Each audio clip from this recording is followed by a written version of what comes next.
Welcome to the Dojo Talk Podcast. Please remove them shoes before entry. The master is here, and you still have not taken off your shoes.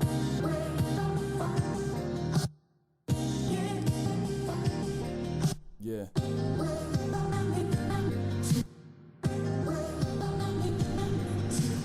Living every day to define man's mission.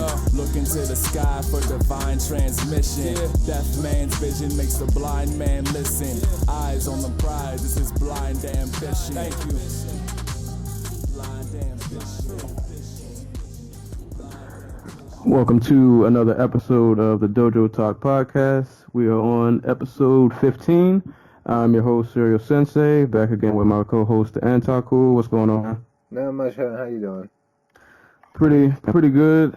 Got a chance to catch a lot of non-related UFC fights, which we'll be covering today. So we're going to go through Invicta, FC 22, and a little bit of Glory 39. And if we have any time at the end, maybe... You can hear me bitch about Bellator.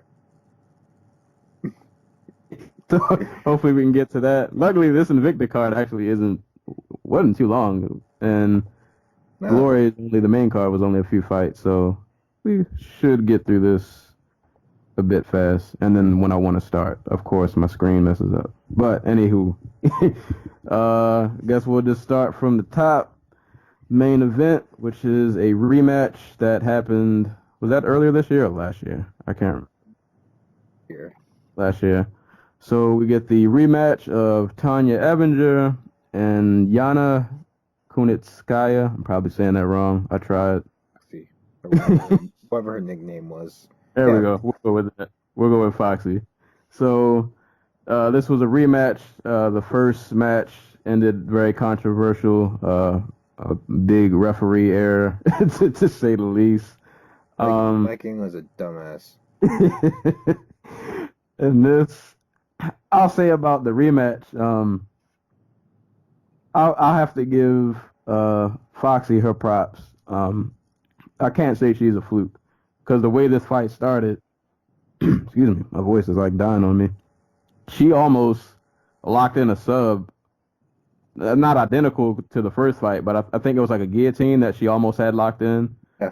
And then they pretty much just exchanged grappling. Like that was the entire match was just a grappling bout. They weren't really not on the feet too much, not a lot of blows being thrown, just a ton of grappling and reversals and grappling. But Evinger prevails. What did she get? Was it a rear naked, I believe? Yep. And yeah, so she retains her belt because she lost it and then got it back. But so she retains the bantamweight crown. I think though it was still a good showing for Foxy. As much as every time I hear them mention her, they talk about her striking, and I pretty much only see her grappling. Oh yeah, no. And her grappling is really good. Since she was like an actual child. I want to say like later in her life she got into judo or something, but I can't remember off the top of my head. Yeah, but it was a good showing. I can't say she's a fluke. I'm pretty sure she'll find her way probably into a rematch. Pretty sure she'll have to go through a few other people before she gets back to Tanya. But for Tanya, okay. Well, who else is there for the fight in 35-pound division? Yeah, they're going to be scraping for... Sarah Kaufman's out there fighting in Korea. I said bring her in. Yeah, that'll probably be a fun fight. And I think for Evinger, it was good that she escaped a lot of bad spots in this fight where I think a lot of people probably would have gotten tapped or just wouldn't have found a way to get out of some of the spots that she was in. But Tanya Evinger is Chael Sonnen, and if Chael Sonnen had like finishing ability, like she's just in there to put a pace on people, drag them to the ground, and he's going to get submitted. It's just something that's going to happen to her. She's going to put herself in bad positions, and it hasn't really been. She, lost on The Ultimate Fighter, I don't know, 1, 2, 5, 6, Like 10? 7. She's 7. She's on like a 7-fight win streak. Where if you discount, the one no contest was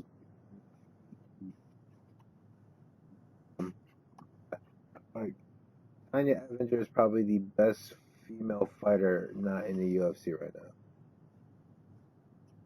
I wonder, at 35, do you think the UFC would still give her a call?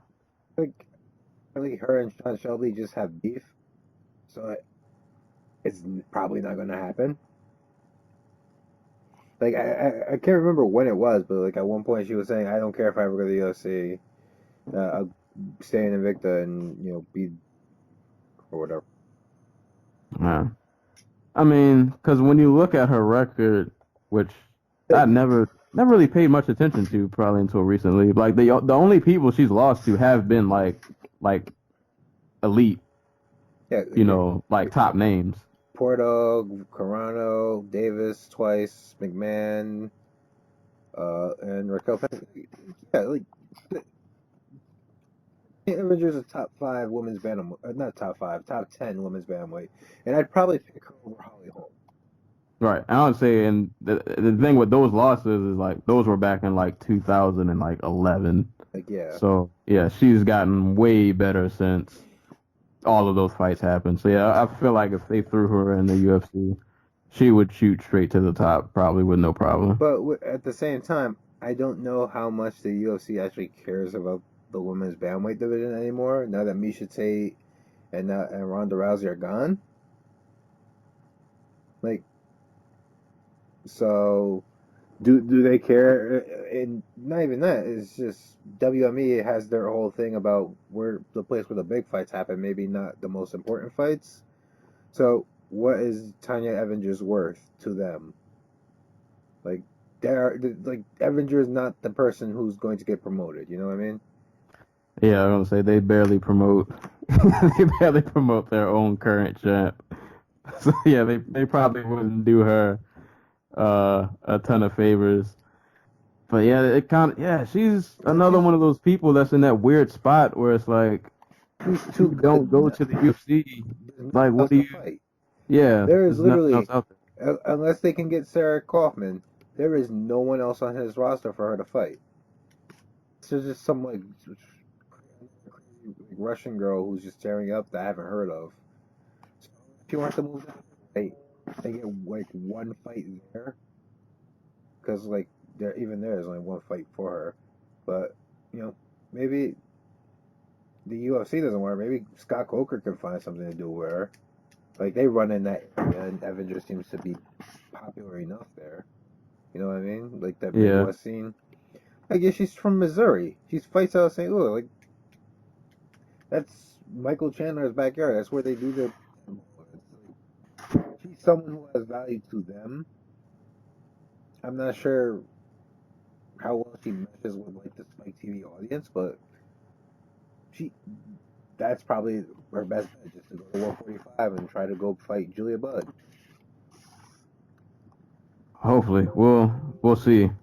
Yeah, because I'll say at 35 there, she was kind of like in that Marlon Moraes world, which is kind of like a wasteland right now. Like if you don't leave, there's, There's nothing for her. yeah, there's nothing for Like you. she's like the thing, she's getting like entry level UFC salary for these title fights. Like the according to Tapology, her disclosed pay for beating Colleen Schneider was 10-10. What? That is crazy. No wonder Victor doesn't make any money. Yeah, that's. I maybe I'll bring this up after we finish the card. 'Cause I have an Invicta question. If I remember it when I want to talk about the fight first, I'll Okay. bring it up. Right. But going on to the co-main event. Hurt. Yeah, this this hurt, man. Olivia Renata Souza versus current. Sorry, I'm about to butcher it. She was atomweight champ, right? She is atomweight champ as She far is as that. atomweight champ. Ayaka Hamasaki goes up in a weight class. You say that, but I like to bring up, but at the time that Invicta was starting, Ayaka Hamasaki was actually the #1 strawweight on the planet. No, so really, she's going back up to where she. Yeah, this is before like your Koya Gadelias and your Joanna Jędrzejczyk and your Carla Esparzas, like it really established themselves at 115. Two of those girls were at 125, and Esparza was still the girl who had got submitted by Megumi Fuji. Man. So yeah, So, she I almost don't even want to talk about this. but Souza put it on her. Yeah, Susan's a beast, man. That chick is nasty. Like, It just goes to show you how Hill really is. yeah, and I think she brought her up after the fight, but I guess just briefly to describe how this fight went, it didn't go that long at all. I think they stood on the feet for a little bit, but really just once Souza landed, it was that was it. Like it was. Like, just I don't really know what else. huge Like power discrepancy between the yeah, two. Like, she reminded me of like that reminded me of like a punch from like Andrade, like yeah. because she she floored her, and like after she got KO'd, she was on the ground for a long time, and yeah, it was one of those KOs where it's like you want to cheer because Souza put on a great performance, At but this, you Hamasaki, because she wants to be in the UFC. right. She wanted to get that call. Yeah, and they mentioned that in the pre-fight. Like she wanted to be a dual title holder Yeah, on the whole, Dave Branch tip. And yeah, she wanted to hold both belts so she could get that UFC call, and work out for her. it did not work out. That makes me sad because like Hamasaki is like one of my favorite like fighters from Japan. And like this was probably her last opportunity. She's like 34 years old. I mean, and she had a good streak going, man. Right before, I mean, and her only other loss ever is to Gadea. Like, yeah, this. Souza and like was now back to being the best 115 strawweight on the Invicta roster. So I gotta think. Souza for the And I feel like if that happens and she beats Escobar, she's gonna get a call. maybe Yeah. I can't even hypothesize over who's getting a call anymore because it just seems so freaking arbitrary. In a perfect world, if we went by talent, yeah, So she Souza would have probably been in the UFC she after she knocked out. and she's got like it's scary KO power. Like Like, she's a it's finisher, and who did she knock out? Yeah, it was Bennett. She probably would have been in the UFC after that, but whatever. The whole situation about who's getting called up and the UFC looking for in a fighter and everything like that, like be like current WME, just look at the Invicta roster and be like, oh, do we really want this muscly Brazilian girl, or do we want David's daughter? right, man. Yeah, but yeah, if you guys don't know, if you never watched any of Sosa's fights, get familiar. Hopefully we get to see her on a bigger stage at some point. But yeah, sometimes you can't hold your breath. Yeah, You don't. Souza deserves to be on a big stage. She is a very talented, very scary fighter. Yeah. And if she came to UFC, I mean, I'm not gonna say she'd be champ right away, but she's taking a soul. Somebody's getting knocked out. She is She's somebody who you should circle when she's on the card. right. There's a finish coming. There's a finish. And I mean, Easy. right. And I guess for Hamasaki, I mean, tough loss, but Adam Waits, who are probably still too young in their career. They're actually right. like Yeah. You still got a belt. Yeah, but as far as the Some might name, have an atomweight division. It would probably kill Invicta even more, but like I feel like atomweight's a division is gonna pop off really soon. Like they're just gonna get like strawweight was that year Invicta started, where yeah. just like girls were coming off the amateur scene, like Rose Namajunas and Tisha Torres, and it's gonna start lighting people up. Are Angela Lee and Yamasaki same division? Technically, one is a technically one the one atomweight division is 115 pounds because they're not supposed to be cutting weight. Angela Lee is way bigger than what we had this discussion before. Yeah, I was trying to remember like Angela what Lee is was way bigger than your average atom weight. the Like, she is. Like, go watch her last fight. She is significantly bigger than Jenny Huang and Mei Yamaguchi. So like I maybe she fights at atom weight, maybe she fights at strawweight.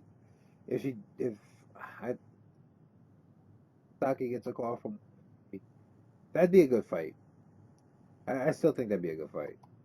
I don't think it'd go like this way. I don't think Angelique's at that level yet. Yeah, her hands are improving, but yeah, I don't think she's knocking any, at least not with that kind of power. She's not She's not gonna like. I think she'll resort to grappling because Hamasaki's a lot pretty quick. Like even in this fight, she was like really quick. Hands on her feet and everything. Liable, but I don't think Lee is that disciplined of a striker that she can make that work for her. yeah. Like her strength on the ground, Hamasaki's strength on the ground, it would be a good fight. Even though Hamasaki would be like ridiculously outsized. Which is crazy because like Angelique's like 5'4", so that just shows you how small Hamasaki. Hold up, let me look at her height. She's 5'1". What? I don't know why. Like when I see fights, like I know in my Like mind that they're short. Souza's not that much. She's Souza's 5'5". That's a lie. I don't believe that for a second. She's 5'5", but she hits like she's like 6'4". Exactly. Yeah, that's scary. But yeah, not a whole lot to say about that fight other than that was a vicious finish. Continuing on down the card, we got Jody Escobar and Deanna Bennett. Um, I don't know why when I first watched this fight, for some reason in my mind it wasn't as close as when I rewatched it. I don't know. It's weird how that works. Like when you in real time, fights look different than when you go back and watch it again. I, I was like, Jody's handling her, and then I went back and rewatched it. I was like, I still think Jody won, but this fight was a lot closer than it seemed the first time. Yeah. Like Anna Bennett knocked out Michelle O that we all thought she was like the future flyweight and strawweight. That's she's had it hard since then, huh? Like 3 losses in a row, got knocked out by Sosa, lost a split against Modafferi, and lost this split to Jody Escobar. Which is crazy because like Escobar um used to be an atom weight. Talking about sizes. Yeah, I was gonna say because she was. I'm pretty sure Escobar was shorter. She is She 5'1". and she definitely didn't have any kind of reach advantage because she spent the entire fight, well, most of it, a lot of sticking and moving, getting in and out, trying to close distance because it's, She's actually a pro boxer. 7-7. She's fought for some like U.S. titles, like um WBC U.S. North American title or something like that, like a Universal Boxing Federation title. She fought for the IFBA title, NBABF title, like all those fake titles, and she's lost. But she's been in the ring with like good boxers. yeah, and I mean, and it, She's way better. She's way better than your average local trains once a week type deal. right. She's experienced. Like she's fought Ava Knight. She's fought Ji Park. God. And Karina Moreno, like she's from boxers. She's going And, to show you like the grass will beat the crap out of her. yeah, it's wild. Yeah. But I mean, the first round of this fight was pretty. I remember being pretty close, and then I think in the second and third, I just feel like Jody was able to get in and out more, kind of tag a few shots, get out. She had really good head movement. She was definitely probably the faster fighter, Yeah. and This was a yeah, really I think solid fighter.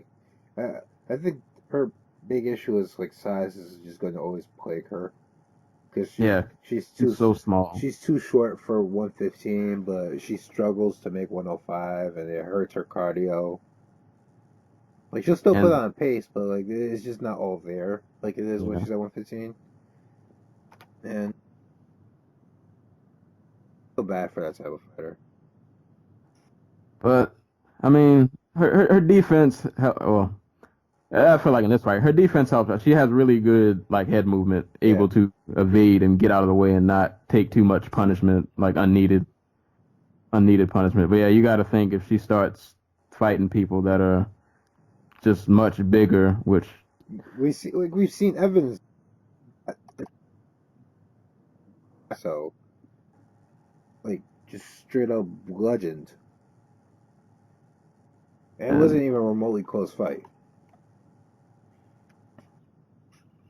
and she, I don't know why I felt like she's been fighting for a long time, but she's only 30. But her boxing career started like in the mid to early 2000s. She's been fighting since for 6 years now. It's tough finding fights when you're that size, I guess. Yeah. But solid win, solid performance for her, and not a bad showing from Bennett either. Like the fight it wasn't like a one-sided beatdown or Oh anything no. It like that at all. it was a good competitive Yeah. match. It was a solid fight. Just I think Jody was a bit faster, a bit more technical, and was able, yeah, and able to not take as much damage. So she kind of eked out a W. Man, fun past this card. This card really did kind of go by fast, even though a lot of these fights went to decision. Yeah, well, that's a good thing about Invicta. They don't have any sponsors, so they're like one after the other. And they don't do that UFC 6 main card nonsense. Like, Or even the UFC's fight pass cards nowadays, like, oh, we have to remind you like 20 times that Anthony Rumble Johnson and freaking Daniel Cormier are gonna be fighting in like 2 months. Ridiculous. next fight down the card, Ashley Cummins and Amber Brown. It was fairly surprising for me because I figured If I Brown. remember, Cummins has not fought in, or maybe it was another fight. Oh no, never mind. Okay, no, she has fought recently, Yeah, she fought but for Bellator earlier last year. okay, so it's just been a while since she's been well, not really. She Yeah. fought in Invicta in 2014. So actually, no, I guess that's a little stretch. So she has three, and yeah, I don't think she really lost a step. I don't know. You might could say she She's gotten might have better. gained a step. Yeah, she's gotten better. Yeah, Like the Ashley Commons I remember from because I haven't seen her fight. Saw her fight with being on the Ultimate Fighter, but I did not see her fight with Nicole Smith. And no, she's looked good. and this was another fight that was a yeah. I'm sorry. Uh, Yeah, I'll say this was another fight where grappling and jiu-jitsu reigned supreme. Like there were just triangles. I think at one point they both had each other in triangles or something. There was a lot going on the ground, like just submission after submission, transition, get out of the submission, like a go lot of for another one. fake submissions, like your inverted triangles that were never even really close to being locked in Right. because like You're the doing other them girl just had to her get like just reverse mount. right. Like yeah, there was a lot of fun grappling going on in this fight, but I definitely think not I didn't say it was a blowout, but I thought it was clear that Cummins won. Um, yeah, she looked Really really thought good. I was going to beat her because I was just like a really good athlete at one atom weight. but Really why tall not? too, like really long legs and She's strong. Strong as crap. But yeah, she got outworked. yeah. Cummins was no prisoners. She came to taking no prisoners, and I think at the end, I don't know how close it was, but she was going for a rear naked. Yeah. I think it was like on the chin though, but it was just cool that even at the very end of the fight, she was going for the kill. Like she wasn't content with a decision. She was trying to put Amber out, but couldn't sink it in right. But yeah, grappling was just all over that fight. Just yeah, that triangle moment was just wild. Like you got to know that that's not gonna. Yeah, like you said, like some of those submissions were just kind of like ghost submissions. You just kind of throw it up to try to get them to bite and move a certain way, or yeah, it was just a lot going on. I can't even really I can't even really describe it. But solid showing after not being an Invicta for 3 years and coming back and pretty much putting the division on notice. Was that strawweight also? No, wait. Strawweight? Yeah, you might be right, man. Strawweight's I mean, atomweight that might be the next. That might be the next bubble.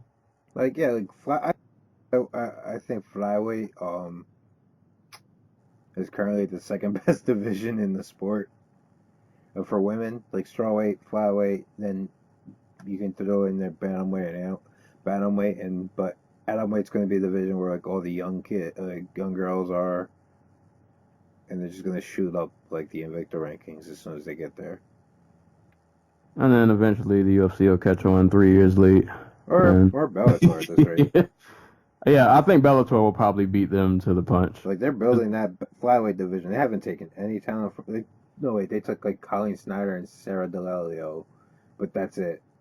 Like they haven't gotten to your Vanessa Portos and what's the other girl's name? The actual Jennifer Maya. Like they haven't gotten to them yet, but they probably won't take Barb Honchak. Man, I haven't seen her fight in a while. Is she in Bellator? I feel like I haven't heard her name in so long. Barb is technically on hiatus. They had to strip her of the title. Apparently, they didn't tell her they were stripping her of the title. But then they said they tried to tell her and she wasn't answering her calls. And blah blah blah. Point is, she's on hiatus. They don't know if and when she's coming back. I can't really blame her. She did was get booed out of the stadium and like yelled at on the internet by nerds.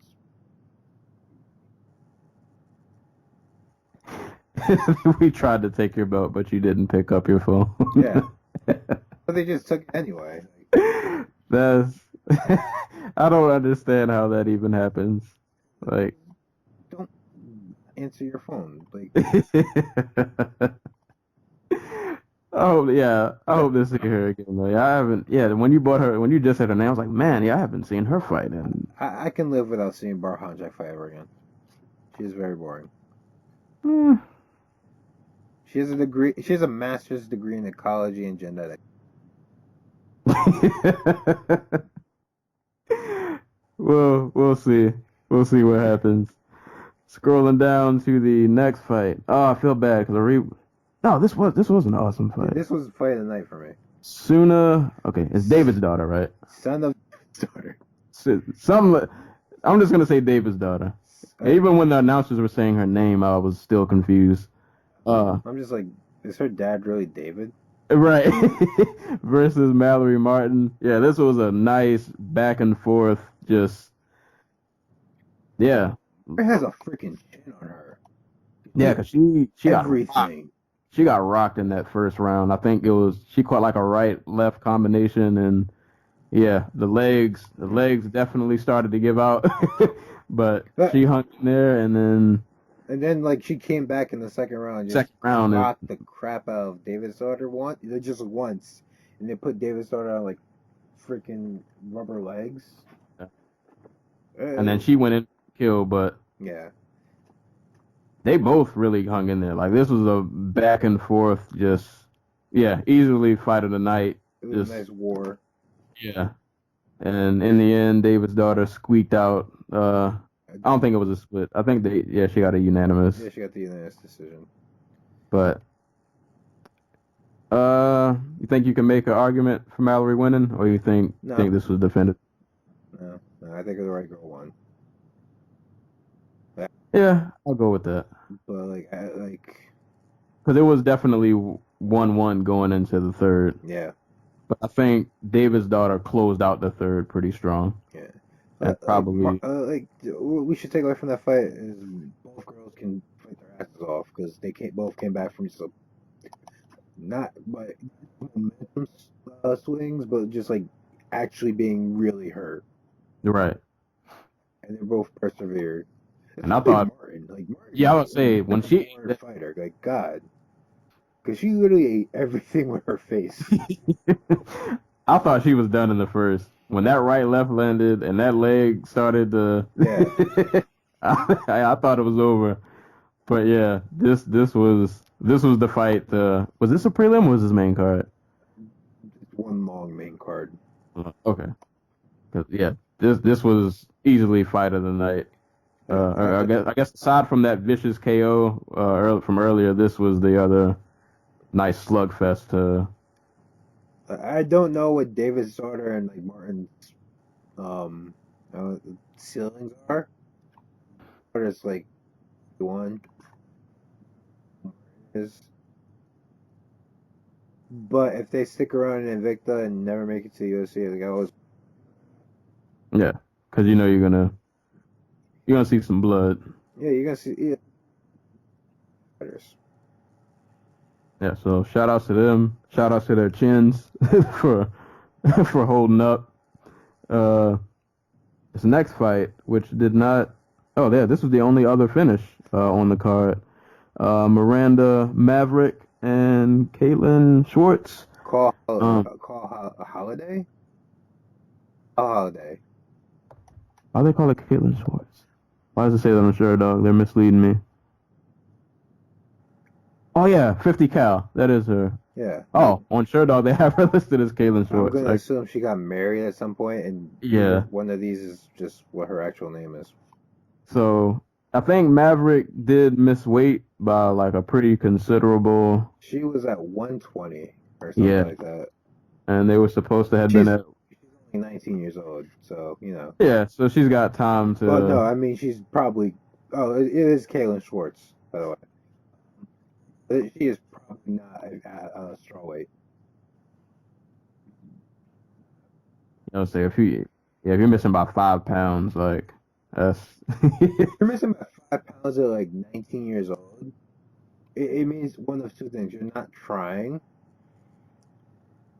or your body's just rejecting the cut, and there's no way that it's gonna get better with time.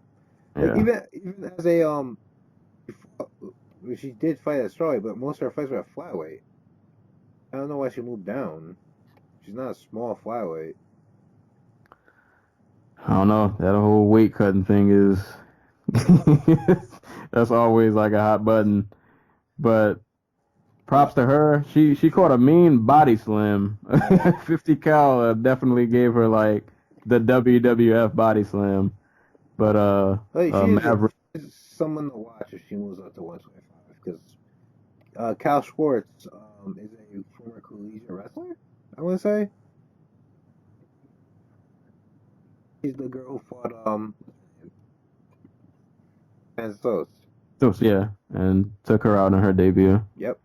Yeah, got rid of that hype train really. Real quick. The thing is, we all knew Van Sos did not have good wrestling, and or grappling, because she lost to some Jin Tang in China like years ago. But like, I guess people were assuming it better. But from everything I heard, it's like she never committed full time to like training MMA. She was doing Muay Thai, and like whenever Jessica Penne needed a training partner, she'd go work with her. Yeah, that's not enough.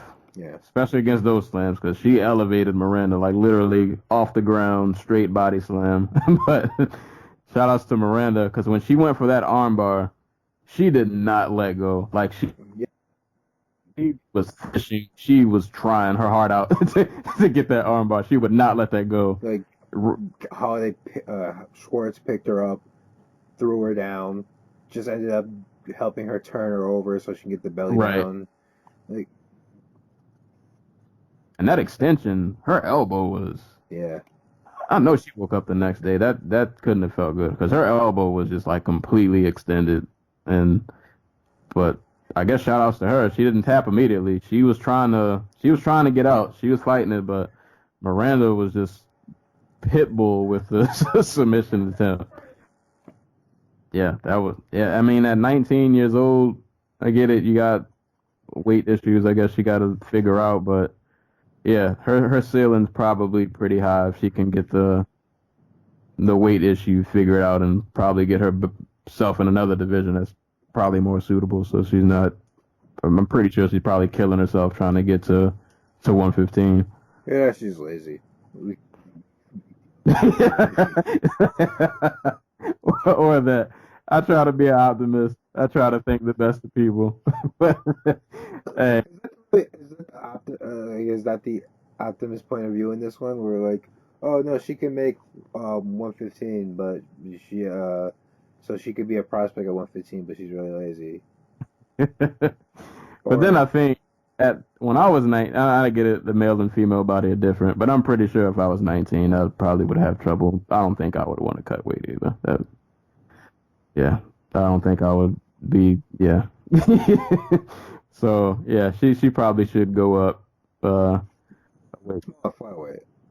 Right, like she would be a fairly good size, and with And if she ever did get to an organization that paid her a decent amount of money, would be full time and probably would just fill as a result.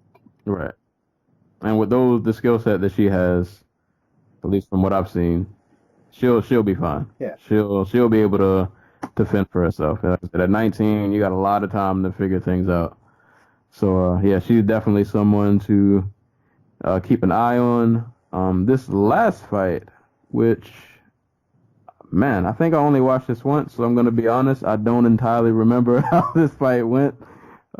We have Felicia Spencer and Madison McHilney. Sorry if I'm butchering your name. McElhaney. There we go, McElhaney.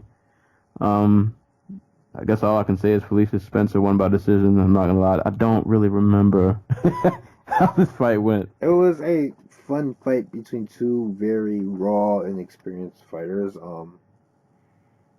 Like as someone who has sat through a lot of regional women's featherweight fights by choice, by actually going on YouTube and tricks or whatever and looking up featherweights who have like winning records and seeing how they actually look in the cage. This is a pretty solid fight. Like in comparison to what I've seen. Like go watch freaking I don't know, like Tamika Brink. Well, no, she's had fun fights.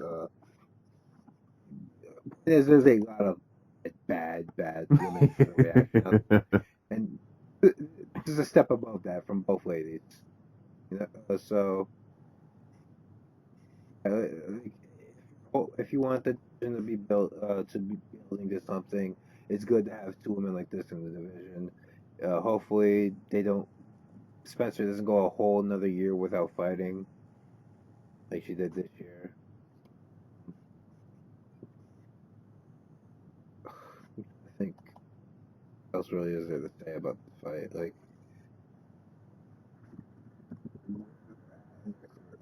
Like, especially Spencer is more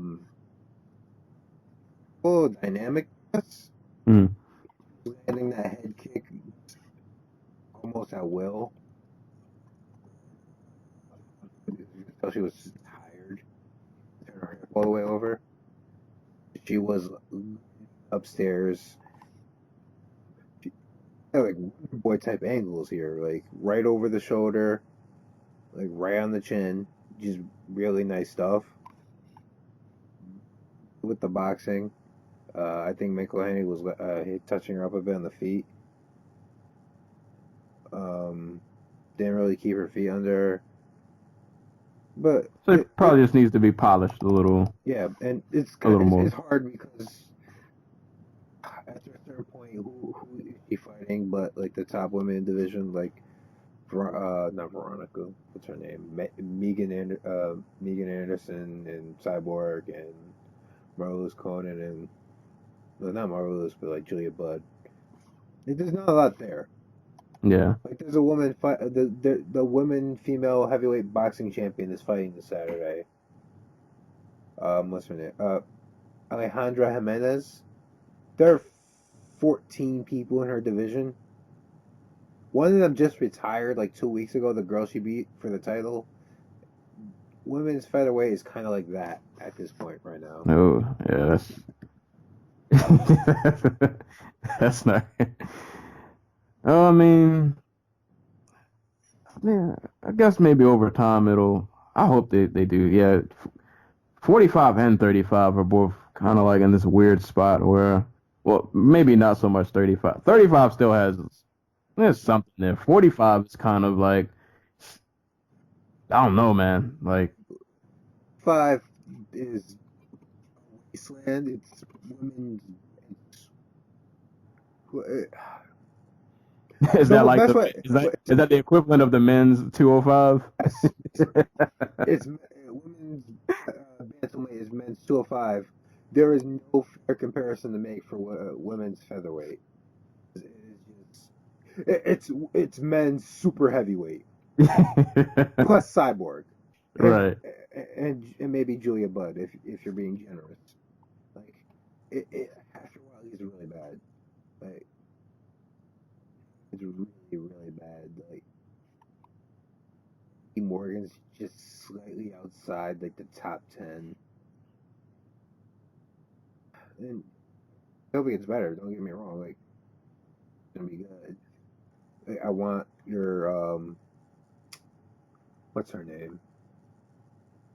I want your Kayla Harrisons and your Adeline Grays to come into the MMA and just shit and start this whole movement.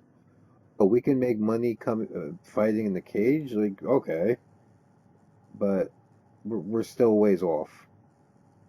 Yeah, time is And yeah. I really think it would help if like someone like just Yeah, I feel like all you need is I guess kind of like Ronda. Just throw a face. You need a face. And I kind of made this argument before, like Ronda didn't really change the dynamics of the division in a way, because Holly Holm was doing MMA before Ronda Rousey. Valentina Shevchenko technically had MMA before Ronda Rousey had even won her gold or bronze medal. He decided to make it a full blown career only after she came. right. She made it like I don't say the cool thing to do, but Yeah, and she she she made the lane seem like it was something that I can do this. Like and if she made it big. Why can I not? You know. she's the reason Kayla Harrison signed with with WSOF and Ali Abdul Ali. I can't remember his freaking name. I'm so tired. And what's her name? And why Helen Morales is even considering doing MMA after another Olympic cycle or whenever. She actually was just out training in Ireland with Conor McGregor like 2 months ago.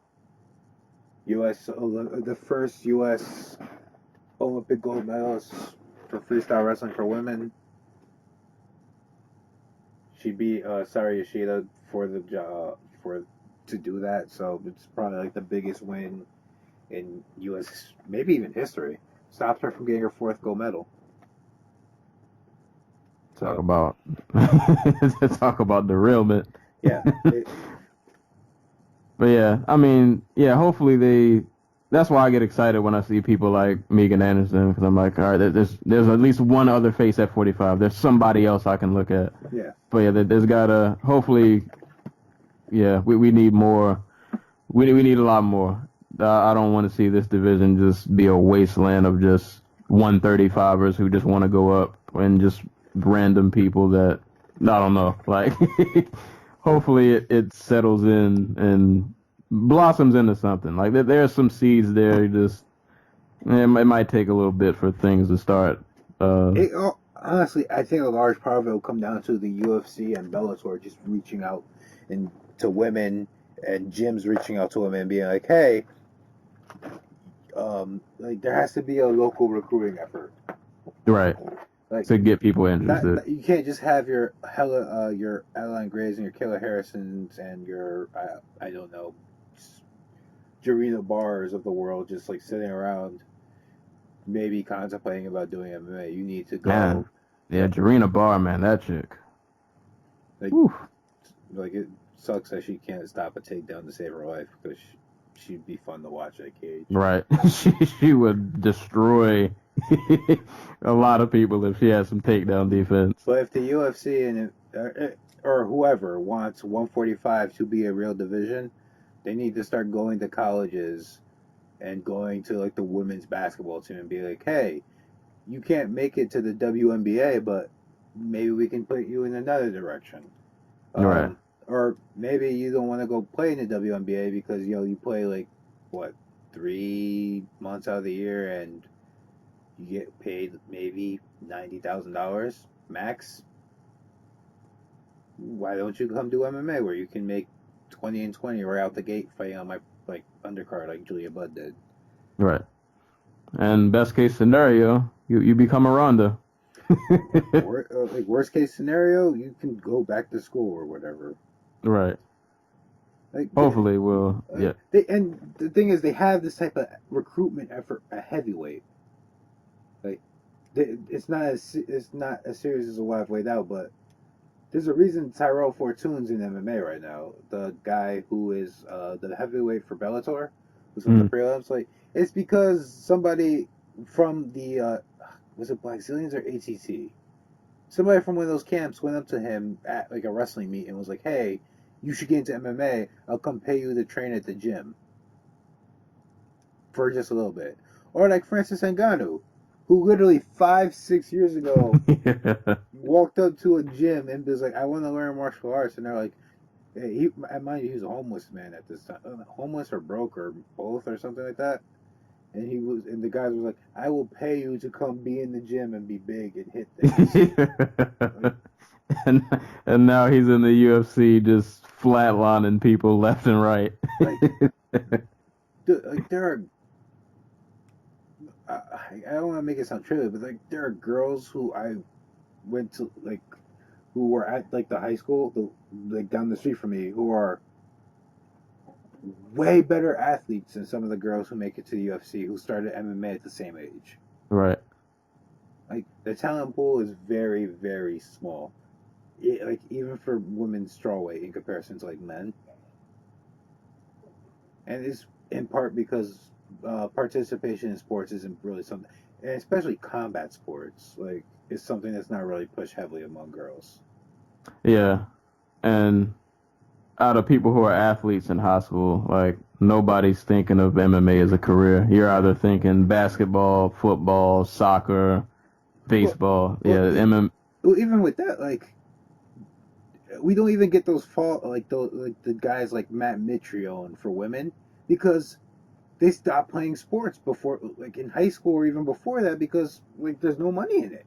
Right. Like, why am I going to waste my time doing 2 days for basketball or something like that when like I can't. Uh, Maybe I can go to college, but even then, there's only so many schools that might give me a full ride. And Right. after that, like, what am I going to do? Like, am I going to go play in Russia? Right. And especially if you're a woman, your choices are probably even more limited as far as like professional sports careers go. Like and that's the pinnacle of being a female basketball player in the U.S. You get to go play in Russia because Russian sports teams owners don't care about making money. They care about having the best sports teams.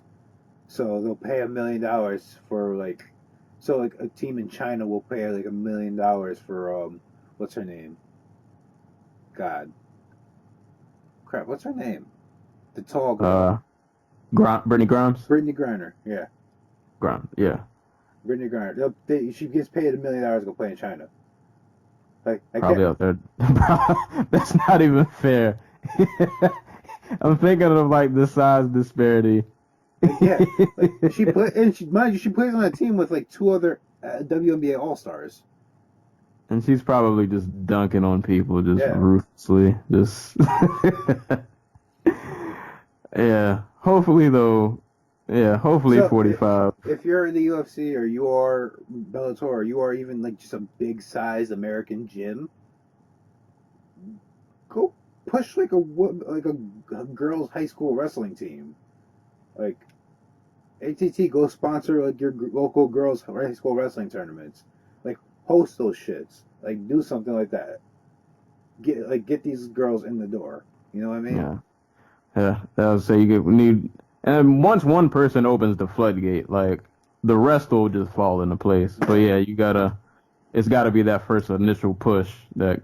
I think what really killed like the UFC, what's going to kill like women's bantamweight in the long run is that Rousey really didn't reign for all that long. Like she didn't have Yeah. like this Anderson Silva, George St. Pierre length reign where she got to be on TV for like 6, 7 years. Like, what she got to UFC TV in 2013, and now she's gone. Yeah. Just 2.5 years later. And not only gone, but like viciously booted out. Like, And that sucks. yeah. It really sucks. Like, But my hope is that, I mean, I don't want to see bantamweight fall to the wayside, but I do believe strawweight, at least for the UFC, that's going to be the next. If they promote the people right, that could be the next big thing. I think the talent is there. It's just a matter of them putting the faces out there. But they want that belt on Michelle Waterson or Rose Namajunas so bad. Like I think they've come to terms with the fact they probably will never get on Paige Van Zandt. yeah, But so they're gonna. they really want it on Michelle Waterson. I want to know Waterson.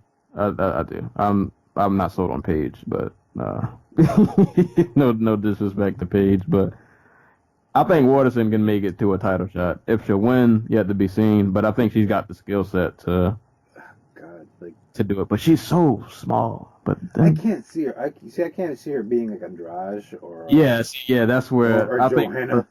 Yeah, like, but I don't know, like. Yeah, at the same time, like if she fought Andrade, I could see her probably getting blasted. But then also, like she's really, really well rounded. Yeah. Like like I feel like a lot of people, like if you didn't watch like her Invicta fights, like when she took the belt from got it from Penn, right? Yeah, like her ground game is really, really, really, really good. Yeah, she's very slick. Yeah, so. I think if she fought somebody like an Andrade, yes, there's probably a 90% chance she might just get floored. But I think there's also a chance that she could get like a quick slip, takedown into a submission, and nobody even saw what coming. And if that was where she'd have, I won't say an advantage, but that's the place she'd want to be because Andrade has not proven that she is fixed the problems that got her submitted by what's her name. Marion Renault. Yeah. But then I look at the size difference, and I'm like, man, Waterson's a pretty small. Dude, like. Yeah. Can you imagine Waterson taking one of those like right hooks? Right. Like that might be death. Like literally, that might be death. But the Invicta question I had that I wanted to ask. So I remember like back when Invicta was first, kind of popping off and. Like, I remember their streams were, like, their first few cards were pretty good, but they were having problems with the streams. Like, streams were always breaking, probably because I guess so many people were trying to watch. Mm-hmm. But I remember when they hit the crossroad where it was like, okay, we have ground going here. Like, things, like, this is going really good. And then the UFC bought their division. And I was just thinking, like, what would have...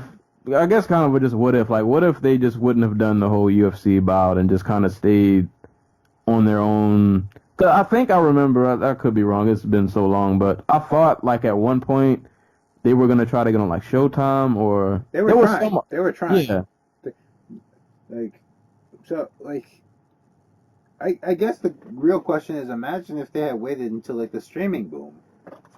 Like, they, I remember there was like this talk they were trying to get like their past fights on like Netflix. Um, I guess that Netflix didn't go for it, or they couldn't agree on a price or whatever. But yeah, like, remember at the time, YouTube streaming was a new thing. right. Like the only thing they had going was like Ustream and live stream and like all those types of sites. Invicta was having trouble finding like a place that could host. They were getting like tens of thousands of views, and Right. Invicta was having trouble finding a place that they could host this massive amount of audience. And you have to take into consideration like this was back when they were doing like 10, 12 fight cards, so Right. these would be long ass cards. But like, imagine nowadays, like if they had like proper access to YouTube streaming like ACB does, or if they could go on Facebook or Instagram or Periscope or something like that, or even Twitter, like Twitter streaming, like they did with the Showtime card for Broner Granados.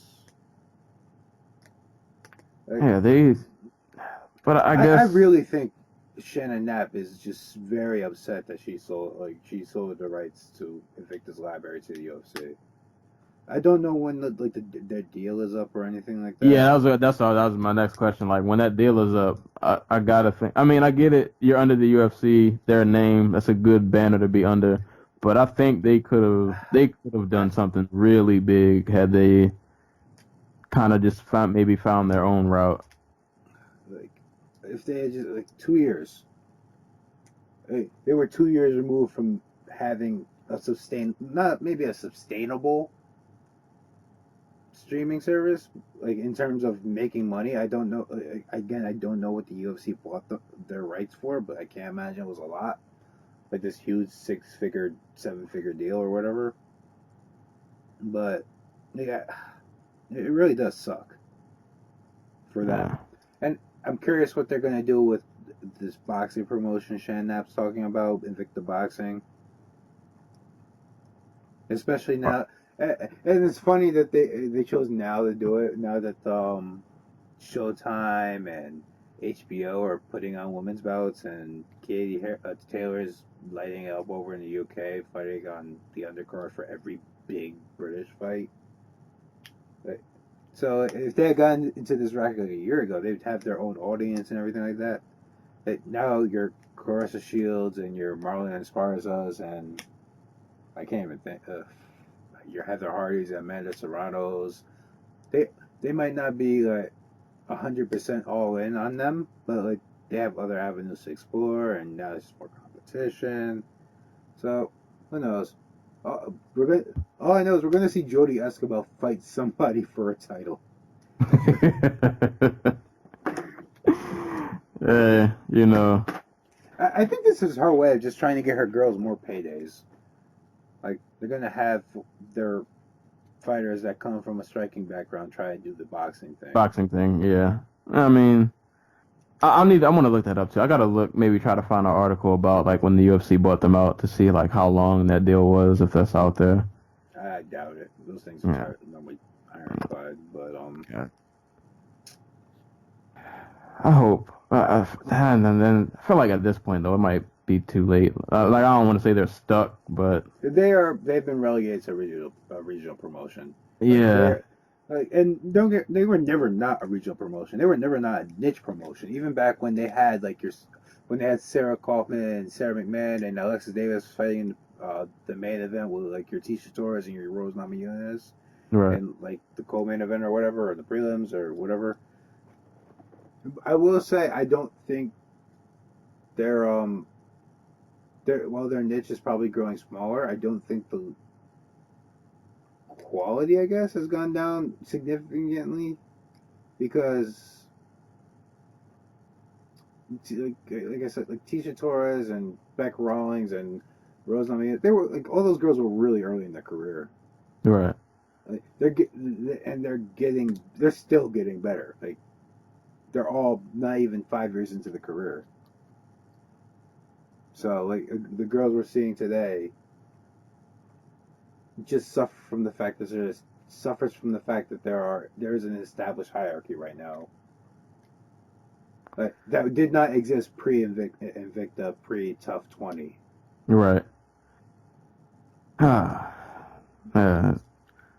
It sucks. It's just Like Invicta's function is still very important because a lot of these girls, if they were just left to fighting in your legacies and your RFAs, they wouldn't have anything like that. there is now a lot of space open.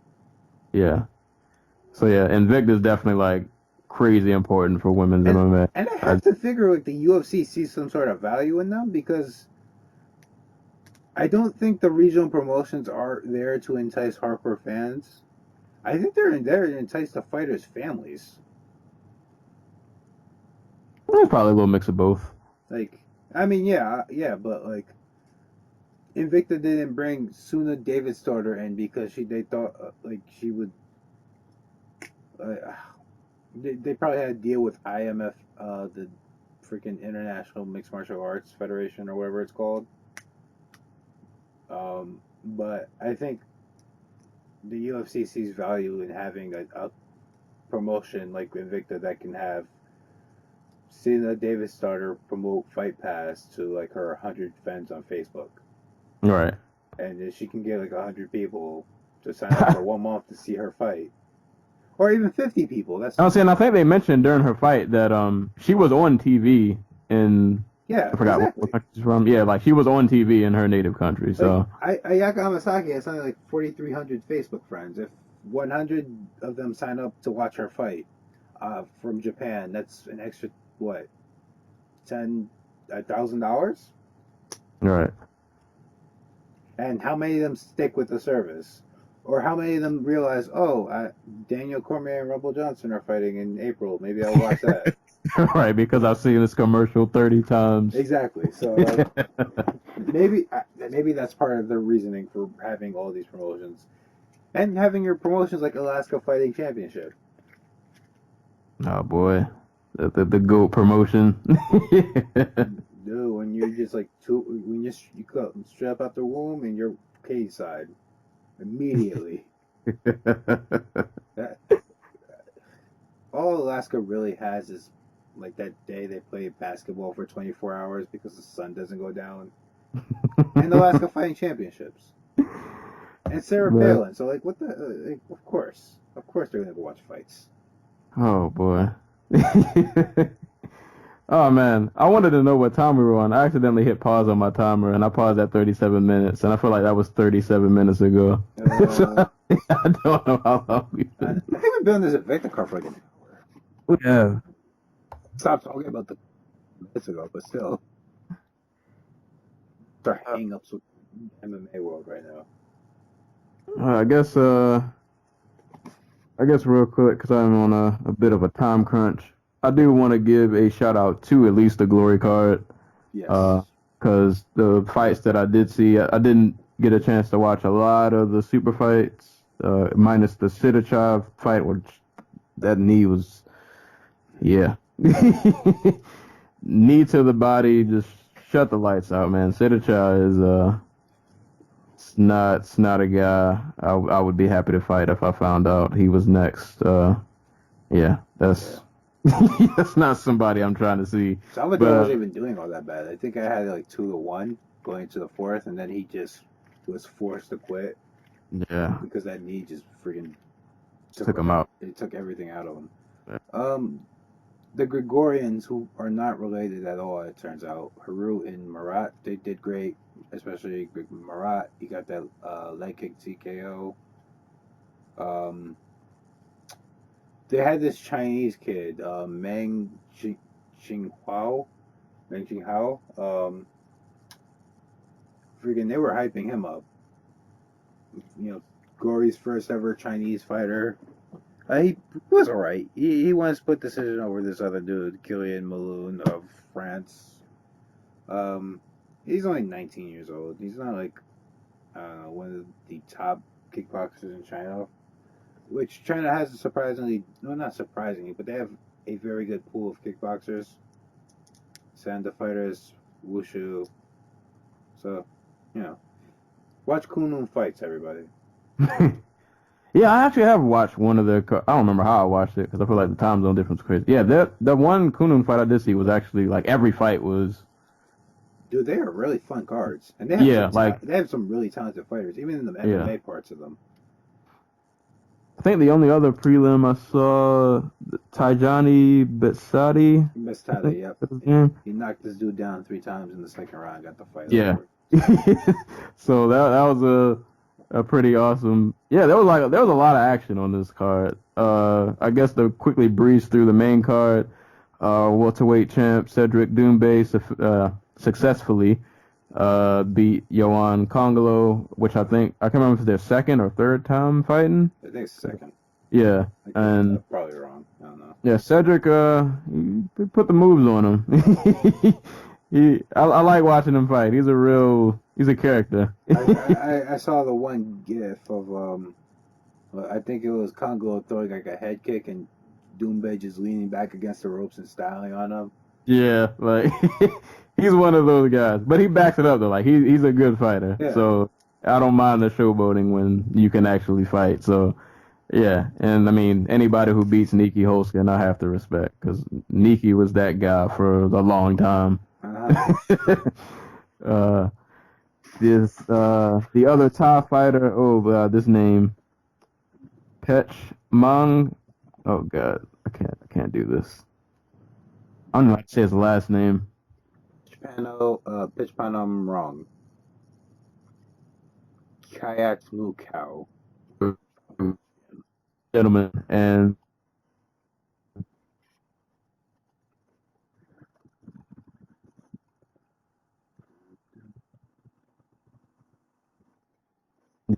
what former champ at some point, I believe, and I think he had lost. Yeah, Yeah, he lost the title. was it somebody else? Varga, right? He lost to Varga, who lost it to Rusmalin, who lost it to the Scales. Yeah. Yeah. This Thai gentleman, man. This guy's kicks are pretty vicious. But that was a really good fight. I give it to Adam Chuck. His boxing looked really good. I think that was the one advantage he did have that his pure boxing was just a lot better. Mm-hmm. But I think those kicks probably wore him down because like Ed and Barboza tight. Like you don't want any parts of those kicks. Like they're so fast and just vicious when they land. But yeah, that fight was pretty awesome. The lone heavyweights on the card, Jamal Ben Sadiq and Guto. I know I'm killing his name. Inocente, something like that. Well, Guto Inocente was a former UFC and Strikeforce fighter. That fight was just really bizarre. Like every time Sadiq landed, you could tell like the power discrepancy. Like he would land and you could tell like it just really hurt. But I don't know. There wasn't a lot of volume, and then him and Rico Verhoeven had a nice little square off. At the end, Rico got his trash talk on. So I don't know if that fight is gonna happen. I'm pretty sure eventually down the road, but yeah, those two are not big fans of each other. But yeah, that was an interesting. That's the most I think I've ever seen Rico talk. Like I've never seen him really trash talk, but he had a lot not so good things to say about Sadiq. But yeah, that was a pretty interesting fight. Oh, and the other fight was this was Adam Chuck's fight before he got to the finals. But just overall, that card from what I saw was really good. Like we say every show, the glory cards are always. I've never seen a boring glory card like ever. I can't. Is the third most interesting kickboxing organization for a reason. All right. First is K1. It's a lot going on, man. Just a lot going on. I wish we could cover that card more, but we both have time constraints and things like that. Yeah. But I guess go ahead. Believe me, if I could get paid to just sit here and watch fights all day, I'd do it. Right. I guess real quick before we close, the next, I guess, notable fight, if you want to call it that. I mean, yeah, man, fuck me. We Fuck me, Bellator. Like, seriously. So we all get to see the highly anticipated rematch of King Mo and Rampage, which takes place on March 31st. Let's talk about. Can I talk about this real quick?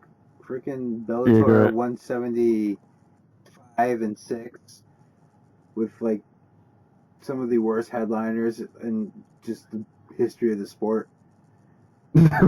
whose headline is 76? 76 will be a rematch. Honestly, one of the worst matches to ever, like, arguably the very worst fight in MMA history. Rafael Carvalho and Melvin Manhoef. Oh, And yeah. like, reminder, one significant strike, one strike, period, was landed in the very first round of that fight, and it just got worse from there. And Don Manhoef was the only one who landed any strike.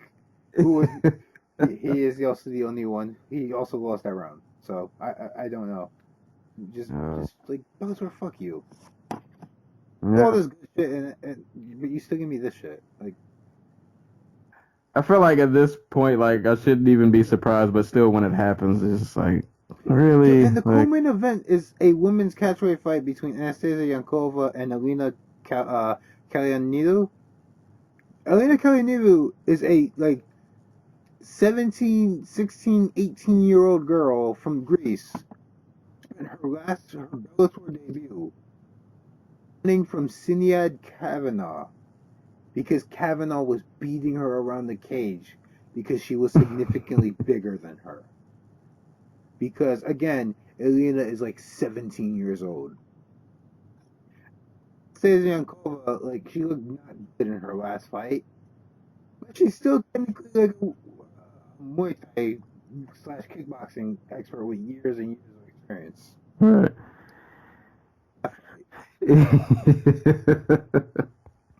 So, But back to this 175 card, I like to point out Jackson was alerted like sometime, I can't remember when, I want to say in the past month, that his fight with King Mo, his rematch, would be a heavyweight fight. But today he showed up at 252 pounds for weigh-ins. I just like King Mo was 217 or something like that. I just like to point out the only reason Quentin Jackson did not miss weight is because was not aware that his fight was a heavyweight fight. If he had not, if he had been told, if he had been, assumed he was told, but if he had known since the beginning that it was been a heavyweight, he probably would have missed the 265 limit. wow. Well, That's not like me. That's just a guess. So on the well, card, Sergey Karatanov and Chase Gormley. oh boy, Sergey's last fight did not. It went beautifully. Whew. Wait, where the guy with the name comes in and fights the Bellator to him. I'll say looking out to this card. Shout out to Emmanuel Sanchez and Galvo. That is a good fight. Yeah, that out of all the other shenanigans that Bellator has been throwing, that's a real solid fight. It's a really good fight for Sanchez. See where he's at. Yeah. Moves back up to 145. He probably like Galvo was like somebody who should be knocking dudes out, and I don't get why. Like, inaccuracy, or is he just hard hitter as he looks like he is? Kind of sucks that fights like that are stuck in between like King Mo and like this. But your idea is that King Mo and Quentin will bring in the ratings, Yeah, and maybe Sanchez or Galvo does something crazy enough that it makes it to like ESPN, and they have, right. I don't know. But another fight I want to throw out there: Steve Cazzola and Jake Roberts. Cazzola is 7-0. I think Bruno and Bellator or something like that? Or am I going crazy? One time in WSOF and knocked out this dude named Matt Church. Kind of stiff. Kind of like how I think most light heavyweights fight. But if he wins this fight, it'll be his first. It'll be his Bellator main card debut. If he wins, he's 8-0. He's on like a 3-fight winning streak in the promotion. He gets Melvin Gillard type next. And it's me. Bellator finally put together this roster of like young dudes who they just call on, and all of a sudden they're signed. And because I was one of those dudes, and like I hope for good things. Like I want them to be like the promotion they were on the Romney, where they just find like a random dude, and all of a sudden he's like this freaking breakout star. Right. And I just want them to be breakout stars, and I just want them not to be sandwiched in between these other freak show fights. But that's life, I guess. At this point, I should be used to it. Bellator's trying to figure out how to build their own stars, and it's not going great. It's not going great, aside from like Chandler. And Chandler's not even that big a star. Yeah.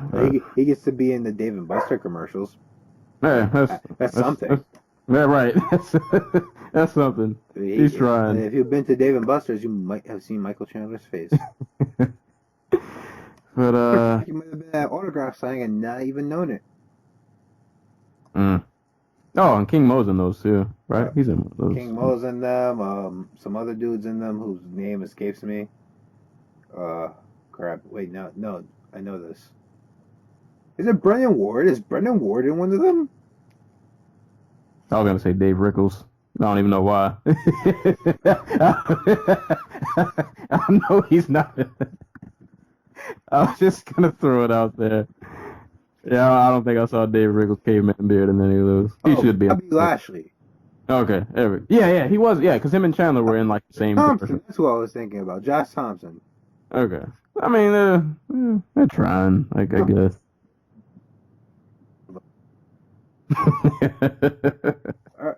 Real talk. Busters, Metro PCS. Which commercial you want to be in? Oh no. Are you moving to Metro? No. I think that's funny because I live right like around the corner from a Metro PCS store. I work down the street from one of them, and that's legitimately how I learned what they do. Yeah, I think I'm going Dave and Buster's. Like Dave and Buster's is one of those places that I've walked through and it looks fun, but I've never sat down in there. But I don't know about Metro P. Like I remember when those Ronda commercials came out, and I hated those commercials. Like I feel like Metro PCS will try to pay you on like phone cards, and like Dave and Buster's will try to pay you in like Dave and Buster's. Yeah. I have a Dave and Buster's card. Yeah, I think I'm pretty sure I would have a much better time at Dave and Buster's than browsing through browsing through Metro PCS. One last thing, the Bellator card anyway.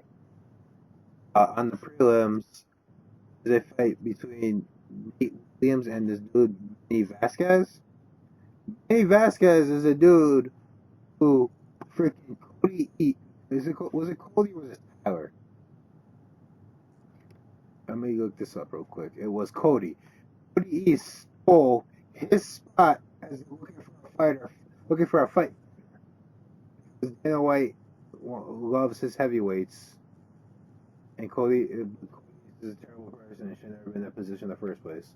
So I'm happy Manny Vasquez is getting a big fight on like a big show, and if he wins, yeah, I think Bellator needs a bantamweight. They need bantamweights. Their division is like 5 people. That's somebody to keep your eye out on the prelims.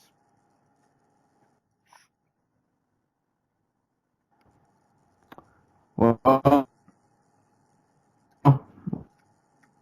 we'll start this card's tomorrow. Okay. All right.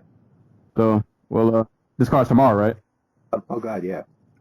Yeah. So, all right. This recording will probably be out tomorrow, which means probably by the time you hear this, we'll be watching the fight. So,